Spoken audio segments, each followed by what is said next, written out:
بینەر و تەماشەوان هەفەیمینە ئارکێ لە هەر جەهەکی بن ئەفدەم و حەمودەمەوە باش بن مژارەمە بێ هەفتەیە هەفەیمینە ئارکێ تایبەتە بە خزمەتە دەستگا خرخوازیە بەرزانی ji بۆی پەنابەرێن ڕۆژاوای کوردستانê ئەمژار وێ لەگەر یەک ئەمژار وێ لەگەڵ مامۆستا ڕەواج حاجی بەرپرسێ بە کۆلین و ڕاگەهاندنە دەستگا خێرخوازیە بەرزانی وەرێ گوتوبێشکردن کاک ڕەواج تبخێر هاتی دەست پێکێدا بەڵێ تەماشەوان نەجاست خوازم ئاماژە بۆی چەندێژی بدەم کە هونجی کارن پرسێخوا ئاراستەی میێوانی منێ ستودیۆ بکەن بەڕێز ڕەواج حاجی هەر پرسێکەوە هەبێ هەر گفتوگۆوە کە بێ هونکارن بەشداریە تێدا بکەن کاک ڕەواج دەست پێکێ دەستخوازم بەحسا دەستگا خێرخوازیە بەرزانی بکێ کار چالاکی بوارێن و گرنگیە پێدە دێچنە سپاس بۆتە دەستێوە خۆشببی هیویا سەرکەتنی بۆ خوازم گەلک سپاس دەستگای خێرخوازی بارزانی ساڵا 2005 هەولێری هاتی دامەزران سەر ڕاستپاردەیە سەر و بارزانی و سەرپەرشتیە بە ڕێز مەسئول بارزانی و سەرۆکی بۆردا دامەزێنەرە دەستگای خێرخوازی بارزانیە بە قانون و یاساین هەرێما کوردستانی و نێودەوڵەتی کارتکەتن لە کوردستانی و تەوایە عێراقی ڕەسمی و ئیجازە ڕەسمی هەیە وەروەها تورکیا و سووریا و لە سەربیا و یۆنانی چالاکی ئەنجام داینەدە هەیامین بوریدا دەستگای خێرخوازی بارزانی ئەندامی ئەنجومەن و ئابووریە کۆمەلایەتیە ئیکۆسۆک یا سەر بە نەتەوەی یەکگرتو UN هەیە و لە هەر جهەیەکی پێتەوی پاریکاریابی و دەستێمە بگێت ئەم حازرین بۆ خەزمەتکردن باش کاک ڕەواج دەستگا خێرخوازیە بەرزانی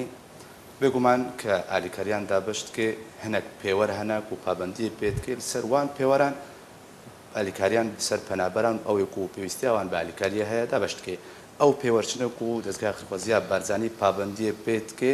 تاکو ئالیکاریان سەر پەنابەران دەندابشت کێ لە هەر جهەکی کوردستانە پێتوی پاریکاریامە بیتن ئەم وەکو دەستگای خێرخوازی بارزانی حازرین لە گۆری ئەو قەیرانن چەند ساڵن ڕابردووی کوردستانە چێبووە ئەم لە تەواهیە جیهان ئەوێن کوشیان و دەستێمە گەهش بیتێ مەخۆگەهاندی و خزمەت کردێ دەستگای خێرخوازی بارزانی سێ بنەمایەت هەی خۆلێ دوور تێخیت یەک لوانە بنەمایە جیاوازیە نەتەوەییە ئەف کوردە عەرەبە تورکە فارسە و یا دووە بنەمایە دینی ئاینی ئەف چ دین و چی ئۆڵە ئەم خۆلێ دوور تێخین و یا سیاسیژی چ پارتێک سیاسی بیتن ئیدی هەر جهەکی پێتەوی پاریکاری بێ ئەم لێ حازرین و پێکڤە لەسەر ڕێبازە بارزانی و بارزانی هەموایە کەسایەتێک جیهانیە و ڕەمزەکە بۆ ئاشتی و مرۆڤایەتی ئەم هاریکاریە دیگەهین و چ جوایزێک مەنەکی دێل چ جهەکی باشە کاک ڕەواج بەرک و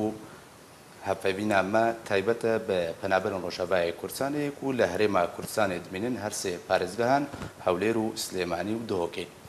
ژدەماک و پەنابەرن ڕۆژاوای کوردستانی ڕوو لە هەرێما کوردستانی کردە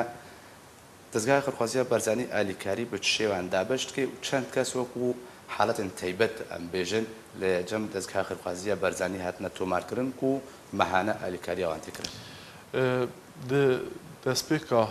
چێبوونا شەپێلا شەپۆلا ئاواریان و بەر بە هەرێما کوردستانی هاتن دەستگای خێرخوازی بارزانی سەر ڕاستپادەیە جەنابی سەرۆک بارزانی پەیامێک دامەک و ئەم هاریکاریە بگەهێنین هۆندوڕێ ڕۆژئاوای کوردستانی دەک و خەڵک جێ خۆ بمینیتن و ئیدی نەهێت بن چادرێکی بژیتن ڕاستی مە گەلک شیانن خۆی خستن کار مە زێتری هەفتێ کامیۆنن مەزنیان باری خواردنێ بە تایبەتی برنج و شەکر و شیری زارۆکە مەگەهان ڕۆژئاوای کوردستانی لە هەیوا سێ 2013 پشتی هینگی لە هەیوا هەشت ئەو شەپۆڵە ئەواران هاتی 5 کەمپێنول کوردستانە چێبوون دەستگای خێرخوازی بارزانی وەک پێشمەرگەیەک لە هەر جەیەکی حازر بوو بدایەتە دەستپێکردن بە خواردناگەرم پشتینگی و چادر و کۆنڤەدان و پێتەویەت ناوماڵێ و هاریکاریان دیگەهانەوە هەتا ئەڤڕۆک و ئەم ئیدارە کەمپاتکەین لە هەولێرێ و چەند پرۆژەیەن گرنگێن مەهەنەیەن سەرەکینە تایبەتی پرۆژەیە چاودێریە ئازیزان و تایبەتە بزارۆکێت ئەیتام لە کوردستانێ ناوی پرۆژەیدا هەرگاف پارە ڕۆژئاوای کوردستانی هەیە هەر کەس ناو کەمپادا بووی بیتن مە ئەو تۆمارکردنە هەتانەها 237 زارۆکەنە یەن کوسێوینە باوێوانینە یان باو و دایکێنوانینە ئەم هاریکاریە دیگەهینەوان دناوێ پرۆژە گوڤان ڕۆژێن داوی مە ئەعلان کردی دیگەر دەوڵەتە ئیماراتێ ئەم شیان 200,000 دلاران تایبەت بۆوان 237 زارۆکان دابین بکەین لە گۆری ئەو هەیڤێن و ئەو تەسجیل کردینە و سەجلان دینە لە 2016 تا 2017 ئەم هاریکاریە بگەهێنینەوە. باشە کاکڕەواش تە بەحسە وەرگرتنە دەستگای خۆخوازیە بارزانانی ژێ ڕێبەبەریە کەمپێن پێن تایبەت بە پەنابەرن ڕۆژاوای کوردستانی کرد گەلو دەماک و دەستگای خۆخوازیە بارزانانی ئەو کەمپ وەرگرتن ڕێبەبەریاوە چه بە چ ڕەنگیان گۆ چ پیلان دارشتنداک و پلان ببوورە دارشتنداک و ژیانە وا پەنابەرا خۆشتر بکە و بێتر ئالیکاریە بگەێنەوە و گەلو چه ئاستەنگی هاتنە پێشیاوە ژی دەماکووە کار ناوا کەمپانە دەکرد. مخابن و ما چەند ساڵن بوریدا تایبەتی پشتی شەڕێ داعش و قوتبوونا ئەو بودجەیە بەشە بودجەیە حکوومەتە عێراقێک و بۆ هەرێما کوردستانی تات و ئەف قەیرانە ئابووری چێبوو هاریکاری کێم بوون. ئەو هەفپار بود گەلوی وەختی ما وەکو دەستگای خێرخوازی بارزانی ئیدارین کەمپا وەرگرتی. هەر وسات گەلوی وەختی هەفپار بوو و هاریکاریە نێودەوڵەتی بۆ ڕۆژئاوای کوردستانی و سووریا بەعام کێم بوون. بەس وەکو دەستگای خێرخوازی بارزانی ما بە هەمیشیانن خۆبە دەست پێ کرد و ئەم بشین خزمەتەکە خەلکی خۆ بکەین لە ناوا کەمپان بە تایبەتی کەمپێن هەولێرێک و ئەم ئیدارە کەمپا دکەین بە تایبەتی. دەخوازیێن خەلکی سەر دەستگای خێرخوازی بارزانی و ماڵە خۆت بینن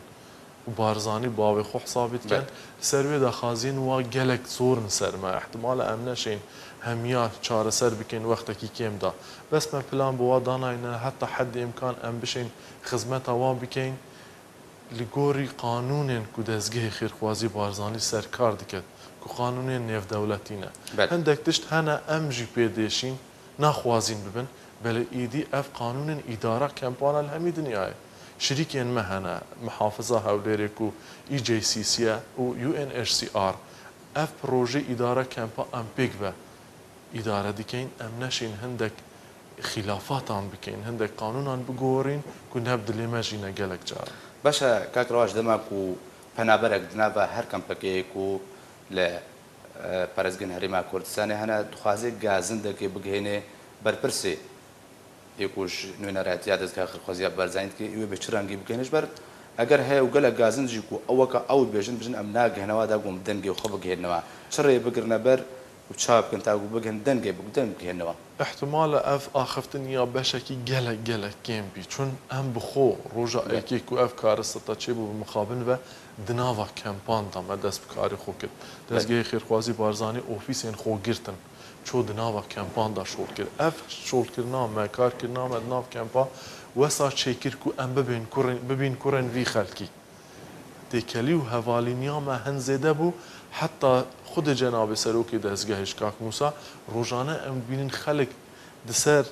چەند یەکەیان دەستگەهی بۆ نمونە ئیدارە کەمپێ ئۆفیسا هەولێرێ قسمێ پرۆگرامی دەرباز بیت ڕاست تەلەفۆناویت کە یان سەرداناویت کەتن بۆ گەهانا گلەیەن خۆ و دناوە هەمی کەمپاندا سندوقەکەیە سندوقەک شەکاوی خەلک دکاریتن هەر شەکوایەک ببێخیت ناودا ببێک و ئیدارە کەمپێ ببینیتن و ئەم دبینین. والسایتا دەستگەهی ku www.bcf.kr دیە ژمارە تەلەفۆنا دەستگەی خێرخوازی بارزانی هەیە دکارن سەردانا فێسبووکا دەستگای بکەن گلەیە خۆ بگەینن و تەلەفۆنەمە بکەن مەتیکەلیە گەلک دگەلوان هەیە ڕۆژانە ئەم دانوستانت گەلواتکە. بەێ یعنی تێ بەهانە جوارانین بە ئاسانی کارن بگەنە بەرپرسێن دەستگای خێرخوازیە بارزانی و گلو و گازندێن خوا بکەێنە. دەستگای خێرخوازی بارزانی دناوە هەمی کۆناندا هەیە بەشەکەل وان پەنابەرن ڕۆژئاوای کوردستانی مخابنی بە ئەم بێژین پەنابەر ئەمژی وەک منەزەماتەوە وێ قانونی هەر کەسێک ماڵە خۆهێلایە هاتیە لڤر بووە وەک پەنابەر حسابکە ئەگەر نە ئەو براین منە ئەم گەلوانین و هەڤاڵێن ڕۆژانین مە گەلێک یەن ڕۆژئاوا هەنە و دەستگای خێرخوازی بارزانی خۆشحاڵی بە گەلێک کارمەندن دە ڕۆژئاوای کوردستانت ناوداهانە ئەمسا وێم ژارێک کرد کاکڕواج گەلک خەڵکێمێ ڕۆژاوای کوردستانی پرساوێت چندت کێ گەلو چاوە ئەم بکەم لە بن سیا دەستگای خێرخوازیە بارزانیدا چاوە ئەو ژێ خزمەتێ بکەن چه بێوەکە بژن تەوعی خۆبەخش چه بە موچەوک و بێ کارمەند و گازنتەکەواژ هەیە مەسەن بەحسا دەماک و بەحسا دامەزراندنێ دکن دناوە کەمپاندا لەسەر چ پێوەرێکی دەستگای خێرخوازیە بارزانی خەلکێ دادمەزرێنێ داک و بەرچاوڕوونیەک جەم خەلکێ چێ بێ و گازن داوانەمێنێ و بگەنە قەنەعەتێکێن بێژن. خۆشحاڵی بەمە دناوە هەر کەمپێکی ڕۆژئاوای کوردستانی سنتەرێک ڕەوشەنبیری و جوواکی چێکردە داکو بشین گل وی خلکی تکل بن و چالاکین روشنبیری و هنری و تدورات فکرنا خلکی کوچاوا بشین معیشتکی بخو دابین بکن و بکارن شغل بکن بله کار بکن اف خلکی وان کمپا بریود به همی اون روش آوای کردستان هاتین خلکی کوبانه و قامیش لو دیری که بله هر جهه کی ناوا سنتران هه و هر کس یک بخوازی کار بگیرن لگوری و سیستم دزگه خیرخوازی بارزانی هه الفیسبوک خل سایت خو اعلان که هر کارک ببیتن ام دخوازین خلکی روش آوای شغل بکرد ناو دزگه خیرخوازی بارزانی و هر وسامه سیاست ورگرتنا خوبخشان توعیه جیه کارن فرما که پر بکن لریا آنلاینه ام دخوازین دیگه مشغول بکن دناوا کمپان دا هر تشتک نبدلیمه ام سرپرشتیا همین منظمات کن بس هر منظمه یک هر رخراوک لگوری قانون خو کارت کت ناوا کمپی ام گلک زخته تخین سروا که لازمه کارمندین وایت ناف کمپی بکار بینن زیتر ما زیتری چار کمپن الهوليري ام ادارت کن زیتری 120 کارمندین ما هیت ناف وان چار کمپان دا یعنی از باورم 25 سه اگر خلکی باشور کردستان بی اگر نه یندی تواهیا وان خلکی روش آوای کردستان ناف کمپید باشا کاکرواش پیشروج د پلان هه کو بهتر خلکی باشور د کمپا دورنا دا مزراندش بر خلکی روجاوای کردستان اگر بجه عقداوا بگری بستوا کو نه نو کرکنگر رخصتن یان بلگر نابا او دزگهن کود نابا کمپا دا کارت کن نمرجع کو سر دزگاه خوازیا برزانی بجیبن اف گوتن حتی چه استکی راستا دما کو کردن روجاوای کردستان گازن دا جوجه از خوازم گازن دا بهتر کرد روجاوای بگهن متو تو برچاورونی بده بجن دما کو کارمند دکته تعیین کردن دا مزراندن لنابا کمپه اگر کردی روجاوا به موچاوی گلکی کیما اگر براورد به موچا او کسی کو بگانه انگوش دره کدی وره نابا کمپه صدم جه چه اگر کاز به برچاورونی بده مخابنی و هندک جا اف تشتهي الهمي دنيا يعني ام دولتين هاوردور مديتين تركيا لأردن للبنان او جنكو بنابرن روش آواي كردستان وين سوريا بعامله هنا ام ندقل في سياستين براستي لي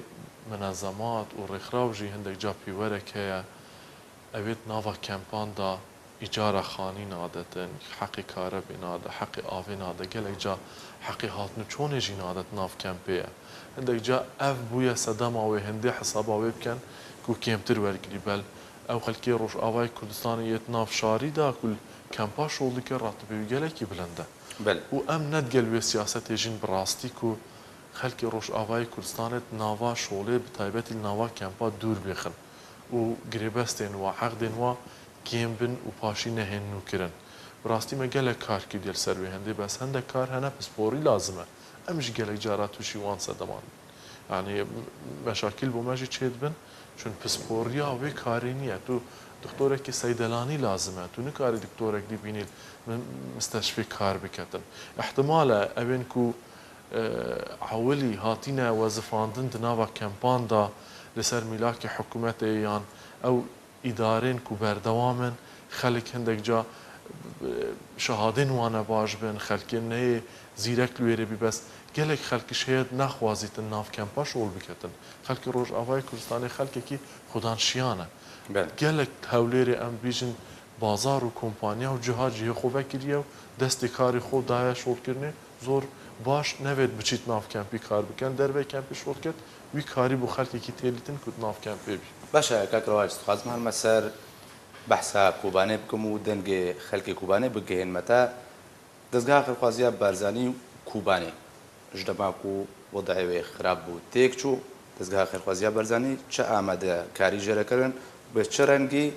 علي كاري گهاندنا و خلق بيجي جبرچ دزغا خلقازيا بارزاني رولکه د دوباره ابا کرنا كوباني د نابينن یا افرینجی پرسا پشتیویه بس تسبیگه دخوازم هرگولی کوبانه بزن بنشیم سپاس بوده اف پرسیارک جی خدا و ما دزگه خیرخوازی بارزانی هل روژا چیبونا و کارساته یعنی بری کو پیشمرگه کردستان بگه دور دزگه خیرخوازی بارزانی یکم ماری کارین خو گهان نویری هشتا خلق دناوا ستا بیست کوبانی ما بو املور بو ماری کارین خو گهان دن مخابنی بە پشتی و ئەو باژێڕێ وا جوان وێران بوو حەف جارێن دیمە کاروانن هاریکاری گەهاندینەوە و ئەم بەردەوام بووینە و ما بڕیارژیدا کول وەرگەلک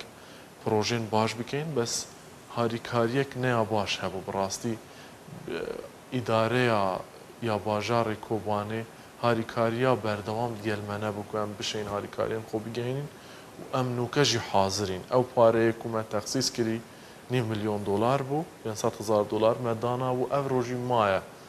هەندێک مەلێ سەرفکی دێل وە حەفجارن هاریکاریە ئەگەر نەمایەک و ئەم مستقبل بشین پرۆژێن گرنگ لێرێ بکەین و بۆ ئاواکردنا کۆبانێ ما gelek بێخۆشە ڕۆژئاوای کوردستانی هەر جەیەکی پێتەوی پاریکاری بیم ئەم بگەینن هەتا سەرەکانی ئەم گەیشتنەوە لە تل ئەبیەس تازە ئازاد ببوو دەستێ داعشی ئەم گەهشتین هاریکاریان خۆ گەهاندینە قامیشتە و لە هەر جەیەکی تر باشە کوبانێ وەکەتە ئاماژە پێکرد کوهینە دەستگا قرخوازیە بەرزانی پرۆژەیە نوێ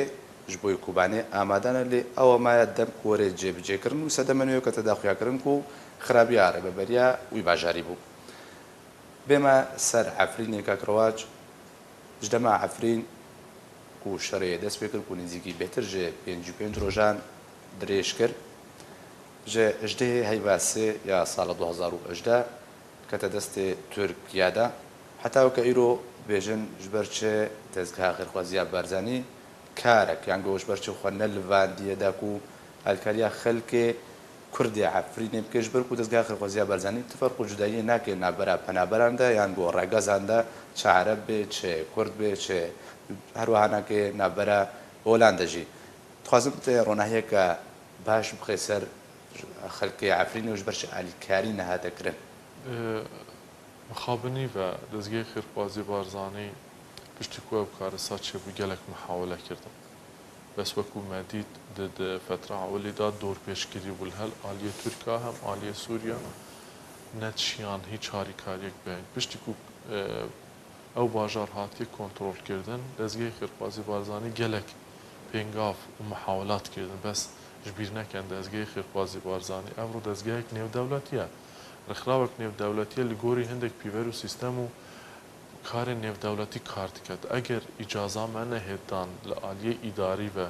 وەکو دەوڵەتە تورکیە یان سووریە ئەم نەشێن سنووران دەرباز بکەین لازمە لە گۆری وا ئیتفاقاتا بن ڕێکامە بدەن و ئەم بچین بە هاریکاریە بگەهێنین و مە محاولاتت خۆکردن و نهۆژی بەردەوامن هیچ چ بەرسف نەبووە بۆمە باشە وەکو عەفرین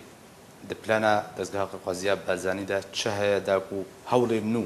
ji بۆی گەهاندنە ئالیکاریە بکەی هەیە تشتێک هەر جهەکی پێتەوی پاریکاری مەبیتن ئەو پەنابەرن و گەهشتیە باشووری کوردستانی مەبجددی هاریکاریە وا کرد و پاشە ڕۆژێشدا ڕێک بن ئەم حاضرین لە هەر جهەکی کوردستانی و پێتەوی پاریکاری بی ئەم بگەین ژبیر نەکەن مەل باکووری کوردستانی وەختی ئەرتەژاوانێ چێبووی مەکەمپێک لێرە ئاوا کرد 400 کەرەوانە و ئاریکاریەکەم مەزن ببوو خەلکی وێ چاقێ لە باژارێ وانێ لە هەر باژارێکی دیکە کوردستانێک و پێتەوی پاریکاریابی ئەم حاضرین لازمە هەندێک ئەو بربەستن بەردەستگەهی نەبن تایبەتی بربەستن نێودەوڵەتی باشە کاکڕەواش تە بەحسە خەلکی عەفرینێ کرد و ئەو خەلکێن ئەو پەنابەرن و خوا گەهاندنە بە هەر ئاوایەکی بێ خۆ گەهاندنە هەرێما کوردستانی پشتی شەڕێداوی و عەفرین تێک چووە دخوازم دەنگێ هەندێک ماڵبات بگهێنم بێژن ئەم دخوازن بگنە دەستگا خێرخوازیە بەرزانی داک و ئالیکاری بسەڕادەوەندەدا بەشکردن ئەوەی پێویستیان پێ بێک و بکاربن دەستگا خێرخوازیە بەرزانی ئالیکاریەکەی بوارە بکێ جوا خەلکێ پەنابەرن عەفرینێش برک و هەری داوی پەنابەرێن ڕۆژاوای کوردستانی گوهایەک و گەهانە هەرێما کوردستانی پەنابەرێن عەفریننە چاوە خزمەتەوان هاتیەکردن و ئالیکاری بچرەنگی سەروادا هاتیێدا بەشکردن و چ پرۆژە جەماهەنەداک و ئەو عمالباتن و حتەنها نهاتنە تۆمارکردن بکاربن بکەنە دەستگا خێرخوازیە بەرزانی و خۆ تۆمار بکن و بکەم لە بنسیە دەستگەهێدا بچەند قۆناغان مەهاریکاری گەهاندنەوان هەل بیدایەتی وەختی ئەو داخل بوون پێتەویێن ناو ماڵی خوارن گەلک تشتێن دیک و ئەم شیان ئاریکاریان مادی مەگەهاندنەوەن گەهشتن بە دەستگەها خێرخوازیە بارزانی گەلک سانایە ئەڤڕۆ درێکا چی ئینتەرنێت سوشیال میدیا و درێکا تەلەفۆناتادا بڕاستی gelek sanaye em dixwazîn alîkarî bigehînin we هەر جەهەکی کو پێتەوی بمە بیتن هەر کەسێکی بجدی ئەم سەروێ کار دکەین و بەلکی ئەم نەشیاویت بگەهین هەمیا دەنگی مە نەگەهش بیتێ سەردەمێندی هەنە خەڵک هەیە لێک بەلاو بووینە باژار مەزنە لە جەهەکینە ئەم خوازین ینی کەسش بیر نەکەین هەمی وەک یەک تەماشا بکەین زێدە بکەم حتا حدێک و ئەم دلێمە پێ ڕازی بووە ماهاریکاری گەهاندینە لەبەردەوامش بێت باشە کاکڕەوەش بەحسا ئەزێ بەگەرە منێکی پاش نابە گوندنە خۆدا ئەو ئازیزن ئەنگۆ و یەتیمێن سێویێن بێباویان و دێ و باباوە هەرتکە چوونە بەردەوانیا خۆدێ کرد و 237 ئازیزێن ڕۆژاوای کوردستانێکی دەستگا خەرخوازیە بەرزانی هەنا دەدەما داویدا ژمارەیەکە پاش پێشمەرگیان ڕۆژاوای کوردستانی لەشکەرێ ڕۆژ شەهید بوون شەڕێ جودا جودادا درۆبڕووبوونا داعشێدا هەروەها ڕۆبڕووبوونا حەجدا شابیدا ماڵباتێن وا شەهیدە دەستگا خێرخوازیە بارزانی چ پرۆژەین تایبەت ژوارە ئامادەکردنە و تایبەتی ئەوێک و خەدان ماڵبات بوون زارۆکە بوون دوخواشتن ما جوداهیەک نەکردن ناوبەلا شەهیدێن باشوور یان ڕۆژهەڵاتیان ڕۆژئاوای کوردستان پرۆژەیە و لە چەند هەیوێن بوریمە دیگەل وڵاتی کوێت و سعودیە تایبەت ئەی تامان نابێ وەمان تەجیلکردن و هاریکاری گەهاندن هەروەسا مەهاریکاریان دراوی هەبوون بۆ ماڵباتی نوە نەتنێ زارۆکێن بێواو مە ئەوژی وەکو هەر عایلێک دیە شەهیدی کوردستانێ ماهاریکاری گەهاندینە و بۆ هەمیاژی وەکیەک هەر پرۆژەیەکە بی ئەوژ دەشێن بە مەفاعلێ ببینن و چ بەربەستنینە سەر یعنی ئەگەر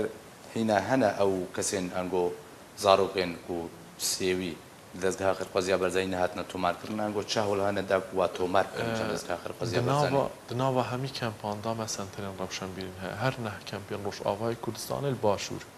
ئەو سەنتەرێن ڕەوشەنبیری هەنا دکارن خۆ بگەهێننێ ئەو پێتەڤێن و تۆمار بکەن بۆ تۆمارکردنێ چنە گەل خۆ ببەن و بگەهێنن ئۆفیسێن دەستگەیل هەر پێنج پارێزگاها لە باکووری عێراقی مووسڵێژ ڤەل کوردستانێ وا تۆمار بکەن چار قۆناغێن پرۆژەیە چاودێریە ئازیزان هەنە یەکتنت گەل ئیماراتەیە یەکتنت گەل ئەو دەوڵەمەند و زەنگینێن کوردستانی هەنە یەکتنت گەل کوێتەیە و گەل سعودیەژی یەک هەیە ئەم حەول دەدەین هەمیان تۆمار بکەین ئەوین کوردستانەیە هەتانەوە مەشیاینە 21,000 زارۆکان داخلی بێ سیستەمی بکەین و ئەمن پێوەینە تەمویلی بۆوا پەیدا بکەین و هاریکاریا بگەهێنینوان ئەوێن و نهۆ تەرجیل بووینە هەر شەش هەیڤ جارێک چار هەیڤ جارێک ئەم هاریکاریا دگەهێنێ و گەلێک جاڵاژی هەنە ساڵ بە ساڵ ئەم هەر پارێوا کۆم دەبیتن و سەر حسابە بانقی چەک دەدەینەوە ئەو بۆ پارە بەخۆ استلام بکەن هەر کەسێک کارێ سوودمەند بێ ژوێ پرۆژێ بەس وەرێ تۆمارکردن تاکیت هیچ جودایەک نینەوە هەر کەس دکاریت باشە کاکڕواژ پرسێک هەیە گەلێک کەس بێژن و گەلۆ ڕاستە هەڵوێستێن سیاسی جودابوونا سیاسی باندۆرێ لێ دەستگا خێرخوازیە بەرزانیت کرد دابشکردنە ئالیکاریاندا و پێشکەشکردنەواندا گوتن تەبیعیە هەبن خەڵک وان تشتا بێژیتن بەس ئەم وا تشتا ڕاست نابینین وەختێک و ئەم هەفتەیە کامیۆنێن ئاریکارین مەگەشتنە ڕۆژئاوای مە نەگوت ئەف بۆ پارتێک سیاسینە وەختێ مە بە فرۆکەیان بارێ خۆ هاریکاری بەردان سەرچای شنگالی مەلسەر نەنویسی بوو ئەفتنێ بۆ لایەنێکی سیاسیە وەختی ئەم ئاریکاریال قەزایەکی و ناحێکی و کەمپێکی دکەین بۆ تەواهیا وەکیەک ئەم دابەش دکەین وەختی پرۆژێ مەیە تایبەت بە زارۆکێن مەدرسێ بۆ قوتابیان هەی ئەم تەواهیا زارۆکان جەنتێن مەدرسێ و قرتاسیات دەینێ داکو فەرق و جوداییت بەیناواندا نەمینێ و هەمی یەک شکل و یەک ڕنگ بێ چ جارە مەسەلا سیاسی تأثیر لە دەستگەهێ بارزانی نەکردیە بۆ گەهاندنە هاریکاریە بۆ خەلکی و فەرق و جوایزی و مەسەلا ئۆلیش بە هەمان شکل و مەسەلا نەتەوەی باشە کاکڕواج هەر کەسێک کوردێک بێ بخوازێ پرۆژەکەوی هەبێ بێگومان پرۆژەکە مرۆڤی بخوازێ ئالیکاریا پێشکەشی خەلکی بکێ و بچرەنگی کاربێ پەیوەندیە بە دەستگا خێرخوازیە بەرزانی ڕ بکێ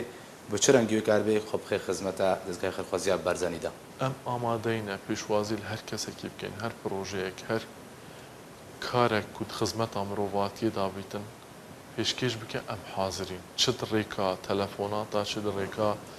مالپەر و سایت و فیسبوک و ئەف تشتێن تۆڕێنج ڤاکیدا ئەم حازرین پێشوازیە لێ بکەین و داهاتوویەکی نێزیکدا دناوە سایتا خۆدا تشتێکی زێدە دکەین تایبەت بە فکرێن و پرۆژێن و دەچانە تەقدیم بکەین داکو ئەم بشێن کار ئاسانیە بۆ خەلکی بکەین خەلکێکی لە قوتار بکەین لە گێم دەرامەتی و ئابوووریەکە کێم و محاولە بکەین ئەو بشێن سەر لەنگی خۆبوەستندا پێویستی بچ هاریکاریانە بین باشە کاک ڕەواج داوین پرسیار پرسام ئەوە گوتناتە ژە تەبایە پەنابەرن و ڕۆژاوای کوردستانی دمێنن و دەستگاها خەرخوازیە بەرزانی و ڕێبەبەریاوان دکە ڕێبەبەریا کەمپە وێ بە تایبەتی ڕۆژاوای کوردستانی چ گوتناتە ژوارە هەیە بگشتی تخوازی چرنمایی بدەوە چێ ئەم سوپاسیاوات کەین بۆ وێ سەبر و تەحەملاوە هەیەت گەلمە بڕاستی دناوە کەمپاندا دهاوینێ دالبەر پێنجی دەرەجێن گەرمێن هاوینێک و ناو چادرێدا و ناو کۆنێدا و دگەل وێ زستانێ وێ بارانێ و باە تێتن ئەو جهێوانە خۆشە ئەم سوپاسیا تەحەملا و بێن فرەریا وا دیکەین هیویدارین هاریکار بن کو ئەم بشین پێک بە دەست ناو دەستەیەکدی خزمەتەوان بکەین و پێک بە خزمەتە خەلکێکی بکەین کو پێتەوی پاریکاری هەیە و ئەم کوڕێن وان چادرە وان کۆناینە خەلکی ڕۆژئاوای کوردستانی بەشەکن دەستگای خێرخوازی بارزانی ئینشاءالله ئەمێ محاولە بکەین و ئەو هەمی ڕەنگا پێتەوی پاریکاریانە بن بەڵێ تەماشەوان نێژاد داویدا گەلک سپاس ji بۆی بڕێز ڕەواج حاجی بەرپرسێ بە کۆلین و ڕاگەهاندنا دەستگا خێرخوازیە بارزانی و دێ vê mijdarê de li gel me amade bû. Jaliyên ve jî her şad û bextewar bin.